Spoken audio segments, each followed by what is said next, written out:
আসসালামু আলাইকুম। ত্রিকোণমিতির একটা গুরুত্বপূর্ণ এমসিকিউ শিখবো আমরা এই ভিডিওতে। অনেকের অনেক সময় নষ্ট হয় এই এমসিকিউ বড় করে করতে দিয়ে। তো চলেন আমরা কিভাবে 2 সেকেন্ডে এটা সমাধান করতে পারি। তো মোবাইলের স্ক্রিনে দেখা যাচ্ছে কোন ত্রিভুজে যদি দুইটি কোণের কোসাইন অনুপাতের সমষ্টি ত্রিভুজটির তৃতীয় কোণের সাইন অনুপাতের সমান হয়, তাহলে প্রথম কোণের মান হবে 90 ডিগ্রি। চলুন ব্যাখ্যা করি।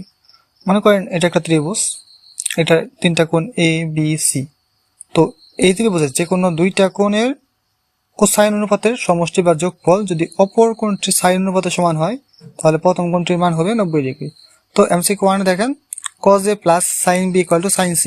তাহলে দেখেন এখানে এ কোণ বি কোণ, তো ত্রিভুজের দুইটা কোণ, এই দুইটা কোণের কোসাইন অনুপাতের সমষ্টি ইকুয়াল টু ত্রিভুজের তৃতীয় কোণটির সাইন অনুপাতের সমান। তো এখান থেকে আমরা ইজিলি জানতে চাইছি এ এর মান কত ডিগ্রি। তো এই টেকনিক অনুসারে আমরা লিখতে পারি a ইকুয়াল টু 90 ডিগ্রি। একইভাবে এমসিকিউ 2 তে cos b plus cos c equal to sin a হলে b ইকুয়াল টু কত। তো এটাও একটা ত্রিভুজের যে কোনো দুইটা কোণের কোসাইন অনুপাতের সমষ্টি ত্রিভুজের সাইন তৃতীয় কোণের সাইন অনুপাতের সমান। তো এখান থেকে b কোণ সমান ইজিলি লেখা যায় 90 ডিগ্রি। একইভাবে দেখেন এটা একটু cos a plus cos c, তাহলে ত্রিভুজের যে কোনো দুটি কোণের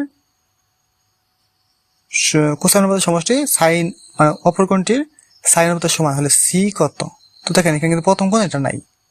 যদি এমসিকিউ তে আসে আপনারা দেখেন আমরা যদি এভাবে লিখতে পারি cos c plus cos a equal to sin a। তো এক্ষেত্রে কিন্তু এটা আগে পরে করা কিছু না। তো এই কোণটার মান কত হবে c ইকুয়াল টু 90 ডিগ্রি। পরীক্ষায় সাধারণত এমসিকিউ আসলে এই প্রথম কোণ 90 ডিগ্রি মানটি চাওয়া হয়, তখন আমরা এটা সামনে ধরে এমসিকিউতে এটা লাগিয়ে দিলেই হয়ে যাবে ইনশাল্লাহ।